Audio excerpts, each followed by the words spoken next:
नमस्कार दोस्तों, स्वागत है पीडब्ल्यू ओनली आईएएस में।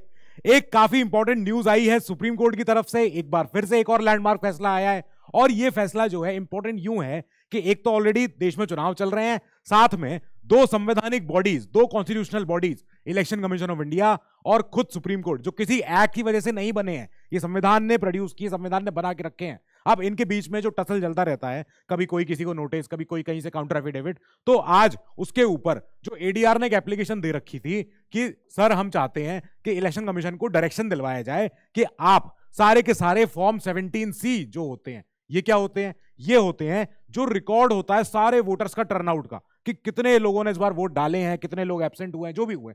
तो अब उसका एक फॉर्म 17C होता है, उसका पार्ट 1 को पब्लिक किया जाए। ये एडीआर की मांग थी कि सुप्रीम कोर्ट से कि आप डायरेक्शन दो इलेक्शन कमीशन ऑफ इंडिया को।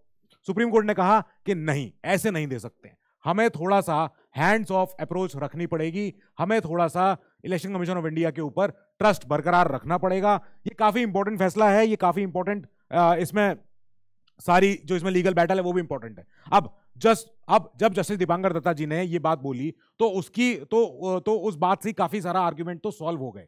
उन्होंने कहा कि जो भी इलेक्शंस अभी समय चल रहे हैं, ठीक है, इस बीच में हम सुप्रीम कोर्ट बीच में अपना हाथ नहीं डालेंगे। We have to make a hands off approach, कि हमारे हाथ पीछे रहेंगे, हमें ये इस अप्रोच को ही फॉलो करना पड़ेगा। इस एप्लीकेशन को हम सुनेंगे, बाद में सुनेंगे, लेकिन कब सुनेंगे? जब मेन रिट पिटीशन जो हम ऑलरेडी सुन रहे हैं, अभी इस मेन रिट पिटीशन के बारे में बात करेंगे जो 2019 की पड़ी हुई है।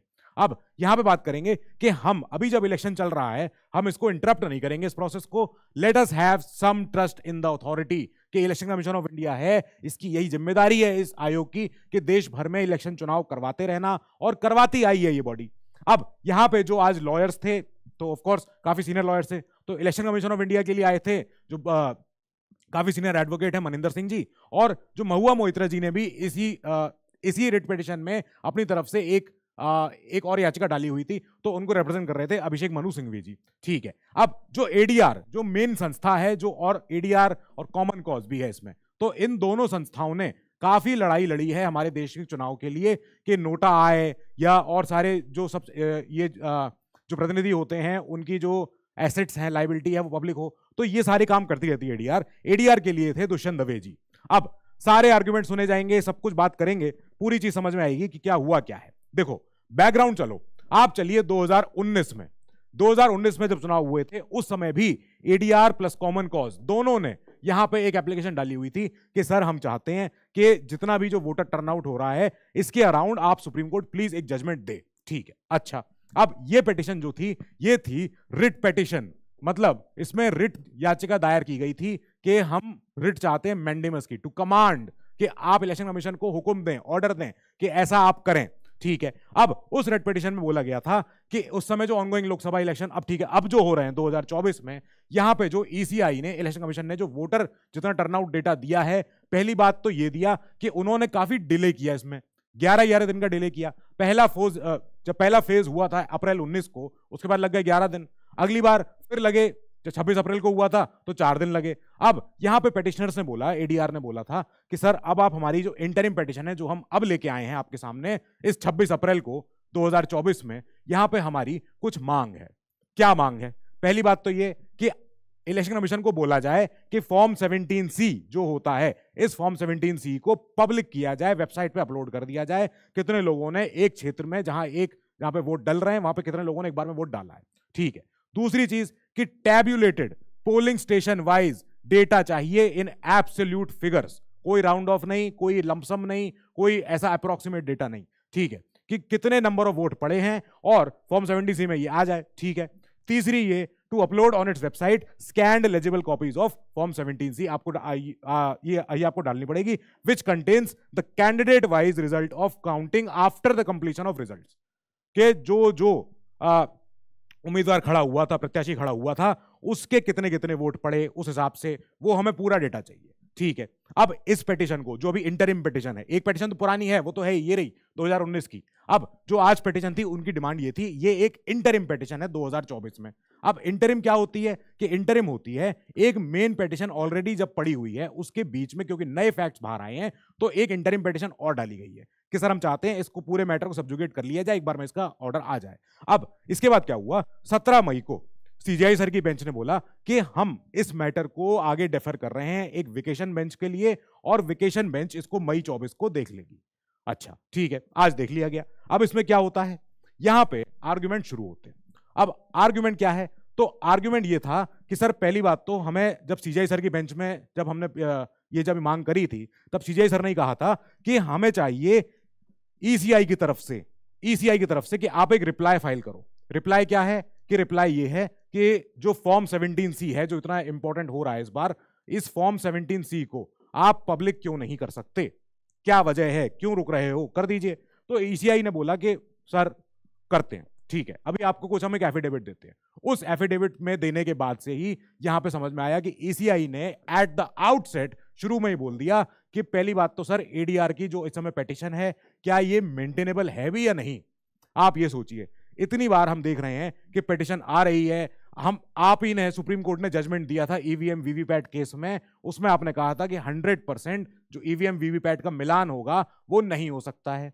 तो अब उसके बाद ये फिर अब एक पेटिशन आ रही है। हम कितनी पेटिशन देख रहे हैं। सिंह जी ने बोला कि यहां पे जो एडीआर की एप्लीकेशन है वो एक अनफाउंडेड सस्पिशंस के ऊपर है। अच्छा, और फॉल्स एलिगेशन है। इन्होंने कहा कि एप्लीकेशन जो 9 मई को आई है, ये आई ही इसीलिए है क्योंकि सुप्रीम कोर्ट ने पहले एक हुक्म दिया था, एक ऑर्डर दिया था ईवीएम वीवीपैट केस में, और उन्होंने कहा था कि सर आप याद भी कीजिए, सुप्रीम कोर्ट ने बोला भी था कि एडीआर को इतने ज्यादा जो एप्लीकेशन डाल रहे हो, इसकी वजह से एक प्रॉब्लम क्रिएट हो सकती है। वो ये है कि वोटर टर्नआउट जो डेटा है, जो वोटर टर्नआउट है, कई बार लोग जब इतनी ज्यादा एप्लीकेशन देखते हैं या इतनी ज्यादा पिटीशन देखते हैं, याचिकाएं देखते हैं सुप्रीम कोर्ट में, हाई कोर्ट्स में इलेक्शन कमीशन के खिलाफ, तब उसमें समझ में आता है कि शायद इलेक्शन कमीशन पे लोगों का भरोसा नहीं है, तो लोग वोट देने नहीं आते हैं, वोट नहीं दे पाते हैं। ये भी एक कारण है कि हमारा जितना भी हम जो देख रहे हैं कि इतना जो वेरिएंस हो रहा है 6%, 1 से 2% का, एक्चुअली तो इलेक्शन कमीशन के हिसाब से 1 to 2% का ही वेरिएशन है। अगर 60% उन्होंने आज बोला और परसों अगर वो 61% या 62% अगर बताते हैं कि साहब इतना हुआ है, तो 1 या 2% तक ही बस हो सकता है वेरिएशन, इससे ज्यादा नहीं हो रहा है। जैसा एडीआर का क्लेम है कि 5 से 6% हो रहा है, नहीं, ऐसा नहीं है। हम यहां पे एक बात और करेंगे कि सुप्रीम कोर्ट ने ऑलरेडी क्वेश्चन किया था एडीआर के बोनाफाइड्स को, यानी एडीआर के स्टैंडिंग ग्राउंड को, एडीआर के इंटेंशन को, कि क्या बात है। अब सिंह जी ने बोला कि जब जजमेंट आया, उसी दिन जब आया था ये वाला 26 अप्रैल का, तब यहां पे the present application was churned out by the factory, तुरंत एकदम से रेडी होके आ गई। अब ये जो एप्लीकेशन थी, ये अपने ही सुप्रीम कोर्ट के जजमेंट को सप्रेस कर रही थी, क्योंकि यहां पे सुप्रीम कोर्ट ने फटकार भी लगाई थी एडीआर को कि ज्यादा हो रहा है। अब इसके बाद ये तो था इलेक्शन कमीशन के एडवोकेट का बयान, इसके बाद केस चलते हैं आगे एडीआर की तरफ। तो एडीआर जी के लिए जब डॉक्टर दवे जी आए लॉयर, तो इनसे दत्ता जी ने पूछा, जस्टिस दत्ता जी ने, कि मेरे कुछ क्वेश्चंस हैं। क्या क्वेश्चन है? पहली बात तो आप ये बताइए कि आपने जो आज इंटरिम पिटीशन डाली है, ये इंटरिम पिटीशन और जो इसके अलावा ऑलरेडी जो मेन रिट पिटीशन थी 2019 की, अब ये क्या दोनों एक साथ मेंटेनेबल हैं? और अगर हैं तो क्या इनके बीच में कोई नेक्सस है, कोई जुड़ाव है? What is the nexus between 2019 petition and 2024 का एप्लीकेशन, जो इंटरिम पिटीशन आई है अभी अभी बीच में अंतरिम? अब यहां तो आप ये कर सकते थे कि एक सेपरेट पूरी रिट पिटीशन डाल देते, ठीक है, वो नहीं हुआ। यहां पे जैसे दत्ता जी ने पूछा कि हमें ये भी बताइए पिटिशनर ने इस इशू को उस दिन क्यों नहीं उठाया जब इलेक्शन कमीशन ने अनाउंस किया था सारे फेजेस का इलेक्शन। याद है आपको, मार्च में जब अनाउंसमेंट हुआ था, ईसीआई ने प्रेस कॉन्फ्रेंस करी थी और इन्होंने सब बताया था कि हम इस दिन कौन से चुनाव करवाएंगे और कहां कहां किन किन फेजेस में होगा इलेक्शन होगा। तो आप उस दिन आ जाते, पर आप उस दिन नहीं आए। एक और चीज यहां पे दवे जी ने फिर जवाब दिया कि सर हमने जो एप्लीकेशन आज जो आपके सामने डाली है इंटरिम पिटीशन, ये डाली ही इस वजह से है क्योंकि अभी हमारे सामने कुछ नए डिस्क्लोजर्स आए हैं रिगार्डिंग द वोटर टर्नआउट। अब यहां पे जैसे दत्ता जी ने बोला कि इन बिटवीन इलेक्शन भैया हमें हैंड्स ऑफ अप्रोच रखनी पड़ेगी, हम टच नहीं करेंगे क्योंकि हमें पता है ऑलरेडी एक संविधान में आर्टिकल है। कौन सा आर्टिकल? आर्टिकल 329। ये क्या कहता है? ये आर्टिकल कहता है कि कोई भी इलेक्शन वो ऐसे किसी भी जुडिशियल रिव्यू में नहीं जाएगा जब तक कि वो एक प्रॉपर अथॉरिटी के सामने नहीं गया हो इन अ प्रॉपर मैनर। अब ठीक है, ये हो गया। एक तरफ तो इनके आर्गुमेंट्स थे, फिर एक तरफ आर्गुमेंट्स थे जो महुआ मोइत्रा जी के लिए जो लॉयर आए थे, अभिषेक मनु सिंघवी जी, उन्होंने कहा सर हमारी पीआईएल भी तो देखिए। अब हमारी पीआईएल में हम कहते हैं कि कोर्ट्स को चाहिए ought not to adopt a technical approach, कि आप बिल्कुल एकदम टेक्निकल हो गए कि इंटरिम पिटीशन और ये रिट पिटीशन में कितना नेक्सस है, कितना जुड़ाव है, या कितने अलग अलग है। यहां पे आपको आर्ग्यूमेंट्स एंटरटेन करने चाहिए ऑफ कंस्ट्रक्टिव रेस जुडिकाटा। ये क्या होता है सर? रेस जुडिकाटा क्या होता है? रेस जुडिकाटा होता है कि ऑलरेडी एक जजमेंट आ रखा है, तो अब उस पे आगे कोई और अब उस पे आगे कोई रिट पिटीशन नहीं होगी। मतलब कोई एक अगर केस जिसपे सुप्रीम कोर्ट ने ऑलरेडी अच्छे से उस पे डिसीजन दे दिया है, सेटल कर दिया है पोजीशन ऑफ लॉ, उसको बोलते हैं रेस जुडिकाटा। ठीक है, ये हो गया डॉक्ट्राइन ऑफ रेस जुडिकाटा। एक रोमन वर्ड है, रोमन टर्म है, इंग्लिश कॉमन लॉ में यूज होता आया है, तो अब ये चल ही रहा है।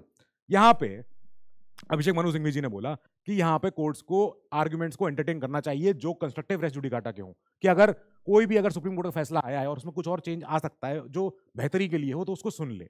अच्छा ठीक है, ये कब आया है? Of course interim prayer covered by final prayer etcetera आ जाने चाहिए, ये वाले फैसले आ जाने चाहिए। अब कल छठा फेज है, इन्होंने कहा 5 फेज हो चुके हैं। ये दिस पर्टिकुलर कंप्लायंस जो आप पूछ रहे हैं, मांगना चाह रहे हैं, वुड रिक्वायर मैन पावर। जैसे दत्ता जी बोले कि इतनी मैन पावर आपको दिख रही है, आपको लग रहा है कि ये हो पाएगा? इतने सारे देश भर में 543 कॉन्स्टिट्यूएंसीज चुनाव हो रहा है, इतना बम्पर चुनाव चल रहा है, इस बीच में अब अगर हमें एक्स्ट्रा मैन पावर चाहिए फॉर द कि इसकी पूरी टैली हो, फिर इसको पब्लिकेशन कर दे इसका सारा, it will require time, man power, resources, everything. अब it is not possible during this period, नहीं हो पाएगा। We have to be very conscious, हमें जानना पड़ेगा कि ग्राउंड रियलिटी क्या है। We feel this could be heard after the vacation, सुन लेंगे तब बाद में आ जाएंगे। यहां पे सिंघवी जी ने एक बहुत अच्छा डेटा दिया। इन्होंने कहा सर देखिए, नियरली 10,37,000 के आसपास फॉर्म 17C है। 17C है क्या? 17C ये फॉर्म होता है, ये है। इसमें क्या लिखा होता है कि कितने टोटल नंबर ऑफ इलेक्टर्स कितने थे यहाँ पे, कितने टोटल नंबर ऑफ वोटर्स आए हैं, कितने लोगों ने वोट दिए हैं, तो number of voters not allowed to vote under rule. तो अब ऐसे सारा ही डेटा होता है। ये एक पेज होता है, इस पेज पे हस्ताक्षर होते हैं जो रिटर्निंग ऑफिसर होता है या जो प्रिसाइडिंग ऑफिसर होता है उस मतदान केंद्र का। ठीक है, अब इन्होंने कहा 10,37,000 ये अब हैं इतने फॉर्म अगर form 17C in all the 543 constituencies. ठीक है, अब यहां पे जो टोटल फॉर्म्स हैं, अगर आप इसको डिवाइड कर दो, ये टोटल फॉर्म 10,37,000 इतने इतने इतने इतने डिवाइडेड बाय हमारी सारी नंबर ऑफ कॉन्स्टिट्यूएंसीज, तो इट्स आपको मिलेगा क्या कि पर कॉन्स्टिट्यूएंसी पर रिटर्निंग फॉर्म कितनी आ रही है? 1911। मतलब एक अधिकारी को एक कॉन्स्टिट्यूएंसी में कितने 1911 के अराउंड फॉर्म्स मैनेज करने हैं। इन्होंने कहा इट इज मैनेजेबल, ये हो सकता है, पर बेंच ने कहा कि नहीं, हम अपना अभी भी हम रिलक्टेंट हैं इलेक्शन कमीशन को ऐसा ऑर्डर देने के लिए, ऐसा डायरेक्शन देने के लिए। It's not feasible, it's not manageable, नहीं हो पाया, नहीं हो सका फाइनली। अब ये जो हमें समझ में आया 17C में जब हमने देखा था कि CJI ने इसको डेफर किया था टू अ वेकेशन बेंच, तब साथ में उन्होंने इलेक्शन कमीशन ऑफ इंडिया से एक एफिडेविट मांगा था, रिप्लाई मांगा था। तो इलेक्शन कमीशन ने तभी रिप्लाई दिया था कि 17C जो है it can lead to mischief हो सकती है। अभी इस समय क्या है कि होलसम डिस्क्लोजर ऑफ ये जो 17C है it is amenable to mischief, क्योंकि डेटा बहुत ज्यादा है। इस समय क्या होता है, जो ओरिजिनल फॉर्म 17C होता है वो एक स्ट्रॉन्ग रूम में रहता है और उसकी एक कॉपी दी जाती है जो पोलिंग एजेंट होता है, जो मतदान केंद्र का प्रिसाइडिंग ऑफिसर होता है, उसको दी जाती है, जिसपे कि उसके सिग्नेचर भी होते हैं।